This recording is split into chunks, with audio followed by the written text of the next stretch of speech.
Next topic है हमारे पास इसके अंदर response of a damped system, मतलब सी होगा इसके अंदर, डैम्पिंग कांस्टेंट होगा, सही है। अंडर हार्मोनिक मोशन, कोई ना कोई हार्मोनिक इनपुट इसको दिया जा रहा होगा।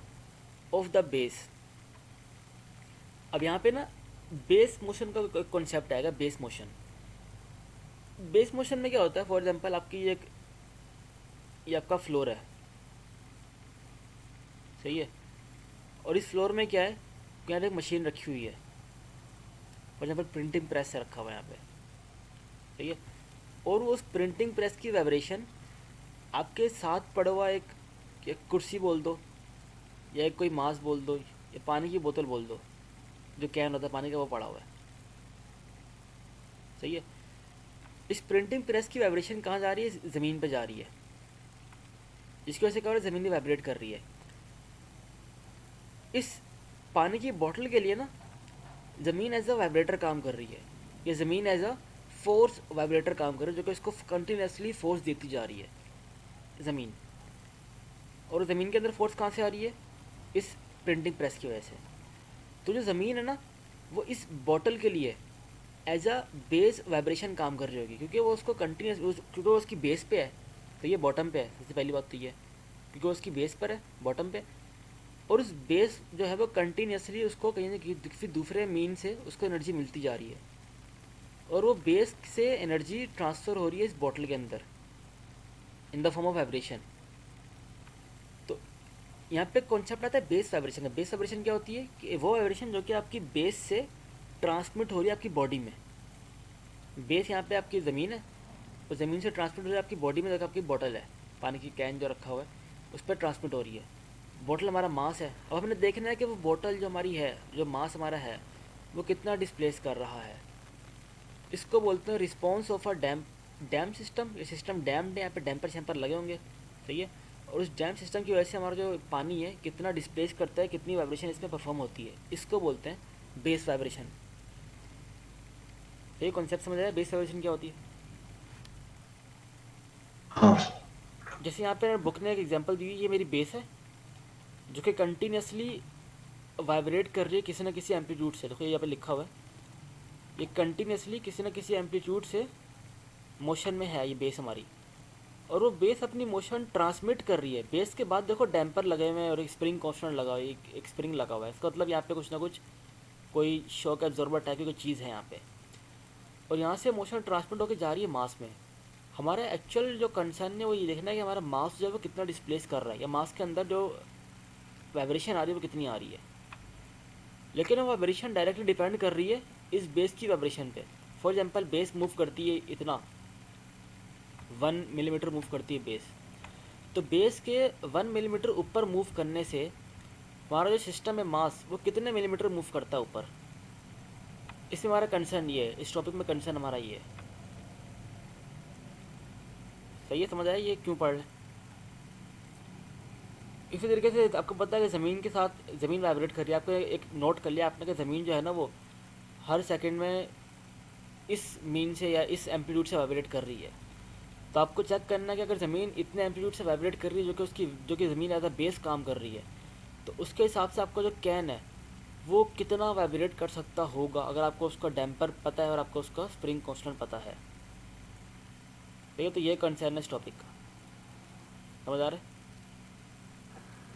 मुझे जो इसमें फोर्स मिल रही है वो बेस से ही मिलेगी, जैसे हाँ पीछे वाले केस में तो हम कोई इनपुट दे रहे थे ना फोर्स हाँ, का। पिछले इनपुट में फोर्स कहीं से भी मिल जाए, इसमें लाजमी आपको फोर्स बेस से मिल रही है, ऐसा है, इसमें और लाजमी अलग से कोई नहीं। अलग से हो रही है, इसमें लाजमी बेस से मिलेगी, सही। ठीक है। तो इसकी भी डेरिवेशन टाइप है, उस डेरिवेशन को करने के बाद हमें से एक रिजल्ट आता है, रिजल्ट ये है, और रिजल्ट है ये वाला। ये आपका तीसरा फार्मूला है,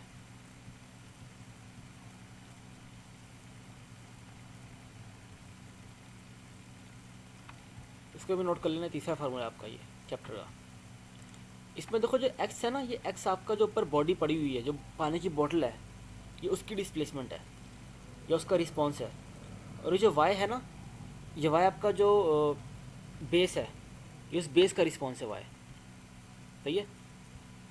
तो अब हमें देखना है कि हमारी जो बेस है उसका 1 मिलीमीटर वाइब्रेट करने से या 1 मिलीमीटर उसका वाइब्रेशन होने से हमारी जो ऊपर वाली चीज़ होती है, जो कि हमारा पानी की बोतल है हमारे केस में, वो कितना वाइब्रेट करती है। ये एक फैक्टर, एक रेशो है, और इस रेशो को बोलते हैं डिस्प्लेसमेंट ट्रांसमिसिबिलिटी। क्योंकि यहाँ पे हमारी डिस्प्लेसमेंट ट्रांसमिट हो रही है, बेस की डिस्प्लेसमेंट से हमारी डिस्प्लेसमेंट ट्रांसमिट हो रही है हमारी बोतल के डिस्प्लेसमेंट में। अगर बेस 1 मिलीमीटर वाइब्रेट कर रही है तो हमारा मास जो है वो कितना वाइब्रेट करेगा। सही है, तो इसलिए इसका नाम रख दिया है डिस्प्लेसमेंट ट्रांसमिसिबिलिटी। इसका फार्मूला ये देखो, ये भी दो चीज़ों पर डिपेंड कर रहा है। पहली चीज़ आप पे डिपेंड कर रहा है आर पे, जो कि आपके पास फ्रिक्वेंसी रेशो है।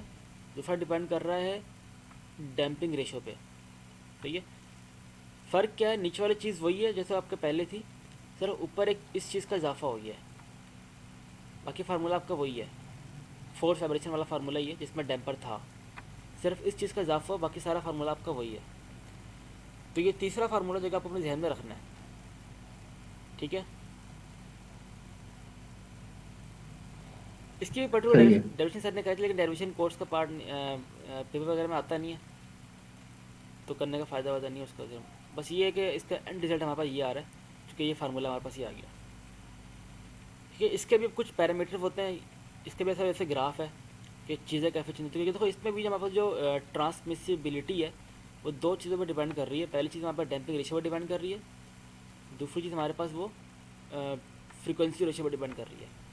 तो चेक करते हैं क्या क्या इसके फीचर्स हैं। पहला पॉइंट क्या बता रहा है, the value of T D is unity at R is equals to zero. अगर हमारे पास आर की वैल्यू ज़ीरो होती है तो हमारे पास उस केस में जो डिस्प्लेसमेंट ट्रांसमिसिबिलिटी होती है वो भी 1 होता है। भले आप कोई सी वैल्यू कोई भी डैम्पर लगा लो, डैम्पर भले अच्छा वाला लगा लो या डैम्पर आप सस्ता वाला लगा लो, दोनों केसेस में अगर आपका फ्रिक्वेंसी रेशो ज़ीरो है, दोनों केसेस में आपके पास जो डिस्प्लेसमेंट ट्रांसमिसिबिलिटी होगी वो 1 होगी। सही है, पहला केस ये है। दूसरा पॉइंट क्या बोल रहा है, for an undamped system. Undamped system मतलब कि आपने डैम्पर यूज़ नहीं किया हुआ। अगर सिस्टम यहाँ पे अनडैम्प्ड हो, डैम्पर यूज़ ना करें, तो ये वाली वैल्यू ज़ीरो। सही है, और ये वाली वैल्यू भी ज़ीरो। सिर्फ क्या बचेगा, सिर्फ वो बचेगा, ये वाली चीज़। अगर इसमें भी अगर ये चीज़ 1 हो जाए तो हमारे पास ये इन्फिनिटी हो जाएगा।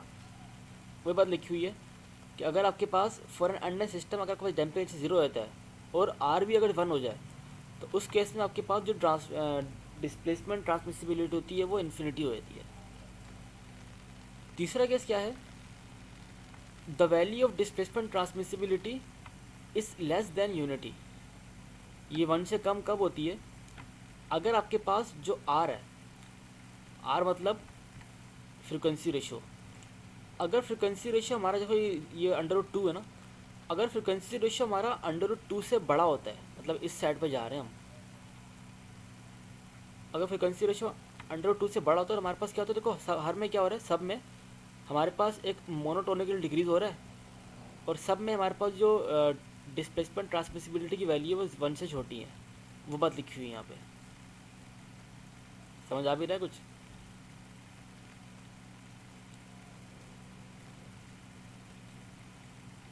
हेलो।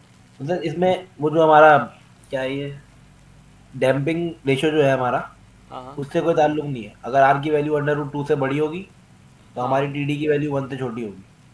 हाँ, कोई उससे कोई ताल्लुक नहीं है। वो बोले कोई भी, देखो ये देखो ग्राफ देखो, इसका ग्राफ देखते हैं, 0.05 का ग्राफ देखो। इसका ग्राफ जो है यहाँ तक आ रहा है, फिर यहाँ से नीचे भी जा रहा है।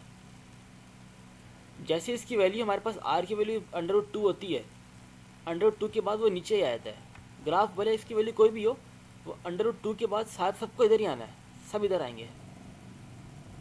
भले इसकी वैल्यू जीरो पॉइंट जीरो सही जीरो है जीरो सही। सिक्स भी हो, सब ने यहाँ से आने के बाद जैसे इसकी वैल्यू √2 होगी ना, सब ने इधर आना है, इंडिपेंडेंट है उससे। सही है, ठीक है। क्या है, क्लियर है, समझ आ रहा है। हाँ जी, आ रहा है।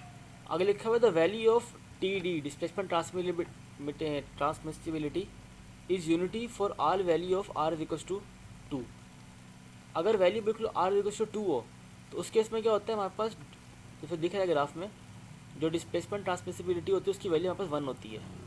कोई भी वैल्यू हो आपके पास, डैम्पिंग रेशियो की कोई भी वैल्यू हो, कोई भी किसी भी वैल्यू पे आपके पास अगर आर जो हमारे पास √2 होता है तो उसमें हमारे पास जो टी होता है वो 1 होता है। पॉइंट नंबर 4 में ये लिखा हुआ है। पॉइंट नंबर 5 में क्या है, अगर हमारे पास जो डैम्पिंग फ्रिक्वेंसी रेशियो है उसकी वैल्यू √2 से छोटी हो, सही है, और हमने डैम्पिंग रेशियो भी, डैम्पर भी सस्ता वाला यूज़ किया हो, सही है, इसकी वैल्यू छोटी हो 2 से और डैम्पर भी सस्ता वाला यूज़ किया हो, तो हमें लार्जर वैल्यू ऑफ टी मिलेंगी, मतलब डिस्प्लेसमेंट हमारी बहुत ज़्यादा हो रही होगी, डिस्प्लेसमेंट ट्रांसमिसिबिलिटी हमारी बहुत ज़्यादा हो रही होगी। या फिर देखो आर की वैल्यू √2 से कम से मुराद क्या है कि हम इस लाइन से ऊपर हैं, ये जो लाइन है ना, ये लाइन, हम इस लाइन से लेफ़्ट साइड में, इसका मतलब ये है अगर आर की वैल्यू √2 से कम है मतलब हम इस रीजन में लाई कर रहे हैं। इस रीजन में अगर आप सस्ता डैम्पर यूज़ करते हो, सस्ता डैम्पर जैसे ये है, तो आपके पास टी की वैल्यू बहुत हाई आती है। ये अगर आप थोड़ा अच्छा डैम्पर यूज़ करते हो, जैसे ये अच्छा डैम्पर है तो इसमें क्या होगा, इसमें आपके पास टी की वैल्यू कम आती है। तो पॉइंट नंबर 5 में वो लिखा हुआ है, सही है। तो इस रीजन में अगर सस्ता डैम्पर यूज़ करते हो तो हमें कॉस्ट करना काफ़ी ज़्यादा, हमें कॉस्ट कह सकते हो कि इसका पे करना पड़ेगा हमें। अगर सस्ता डैम्पर यूज़ करते हो हमारा सिस्टम ख़राब बनेगा। लेकिन अगर यहाँ पे इस केस में जो कि √2 से ज़्यादा है, अगर इस केस में आप सस्ता डैम्पर यूज़ करते हो तब भी कोई फ़र्क नहीं पड़ता। वो लिखा हुआ है 4, अगर आर की वैल्यू ग्रेटर दैन 2 है तो smaller value of damping ratio lead to smaller value of T. तो भले आप इस केस में सस्ता डैम्पर यूज़ करो या महंगा डैम्पर यूज़ करो, आपको कोई खासा फ़र्क पड़ता नहीं है, आपका सिस्टम स्टेबल ही रहता है उस केस में। लास्ट पॉइंट है, the displacement transmissibility attain a maximum value for 0 to 1। अब क्या बोला हुआ है, जो ये हमारे पास जो डैम्पिंग रेशियो है, डैम्पिंग रेशियो जो 0 से 1 होता है, 0 बिल्कुल ऊपर होगा, 0 से बिल्कुल यहाँ पे इन्फिनिटी पे जा रहा होगा, ऐसे सीधा इन्फिनिटी पे जा रहा होगा। 0 से 1 की रेंज के इन बिटवीन ना हमारे पास टी की वैल्यू हमेशा 1 से बड़ी आती है। जैसे आप देखो टी की वैल्यू 1 से बड़ी आ रही है, इसकी वैल्यू 1 है और ये √2 से पीछे वाली वैल्यू की बात कर रहे हैं, इस वाले एरिया की बात कर रहे हैं। तो इस केस में क्या होता है, हमारे पास अगर डैम्पिंग की वैल्यू 1 से 0 के रेंज के इन बिटवीन लाई कर रही हो तो हमारे पास टी की वैल्यू हमेशा हमें हायर मिल रही होती है। वो बात लिखी हुई है, the displacement transmissibility attain a maximum value कब अटेन करते हैं जब हमारे पास इसकी वैल्यू ये हो, 0 से 1 के इन बिटवीन हो, सही है, और फ्रिक्वेंसी रेशियो भी हमारे पास जो आर हो वो 1 से छोटा हो, मतलब इस रेंज में 1 से छोटा हो, इस रेंज की बात की जा रही है, आर 1 से छोटा हो और इसकी रेंज 0 से 1 के इन बिटवीन हो। तो पॉइंट नंबर 6 में ये कहा जा रहा है। ये कुछ इसकी इंटरप्रिटेशन है कि इसको रिजल्ट को डील कैसे करना होता है, आपकी वैल्यू कैसे चेंज होती है, डिस्प्लेसमेंट ट्रांसमिटिबिलिटी कैसे चेंज होती है डिफरेंट पैरामीटर के एतबार से। तो यहाँ पे वो बात लिखी गई थी, समझ आया। सर ये RM क्या लिखा हुआ? आर एम ये बोल रहा है कि अगर आपकी इसकी वैल्यू ना, अगर आर की वैल्यू, आर एम एक पैरामीटर है, ये ना एक प्रॉब्लम में बताया जा रहा है, क्योंकि पर्टिकुलर केस होगा इसका, मैंने देखा नहीं इसका क्या होता है, क्योंकि पर्टिकुलर केस है जिसमें जो आर होता है वो आर एम से नीचे होता है। आर एम की वैल्यू ये है, इसको मुझे भी कुछ ऐसे पता नहीं इसका ये क्या कहाँ से आया ये, बस ये पता है कि इसकी वैल्यू अगर 0 से 1 के बिटवीन होना तो उसमें क्या होता है, हमें टी की वैल्यू हायर मिल रही होती है। अगर ये प्रॉब्लम सस्टेड में होगी, 0 से 1 की बिटवीन होगी। हाँ हाँ वो सही है। इसमें दो केसेस होंगे ना कि R1 से पहले छोटा हो, हाँ, आर 1 से छोटा हो लाजमी। सही है ना, और आर, फिर ये डैम्पिंग रेशियो जितना बड़ा होगा उतना हमें कम वैल्यू मिलेगी ना। हाँ ऐसे ही है। तो ये 0 से 1 के बिटवीन है, इन्होंने क्या लिखा हुआ है कि इन्होंने ये बोला हुआ मैक्सिमम वैल्यू अटेन करता है। है, हाँ मैक्सिमम वैल्यू करते हैं। देखो अगर ये, अगर हम आर से 1 की वैल्यू से इधर आ जाएं, 1 की वैल्यू इधर है ना लेफ्ट साइड पे, अगर हम 1 से इधर आ जाएं तो इसमें हमें मिनिमम वैल्यू मिलती है। 1 से अगर 1 के जाते हो लेफ्ट साइड पे तो आपको मैक्सिमम वैल्यू मिलती है, और अगर 1 के आते हो राइट साइड पे तो हमें मिनिमम वैल्यू मिल रही होती है। तो उल्टा कर लो तो दूसरा हो जाएगा। सही है, सही है।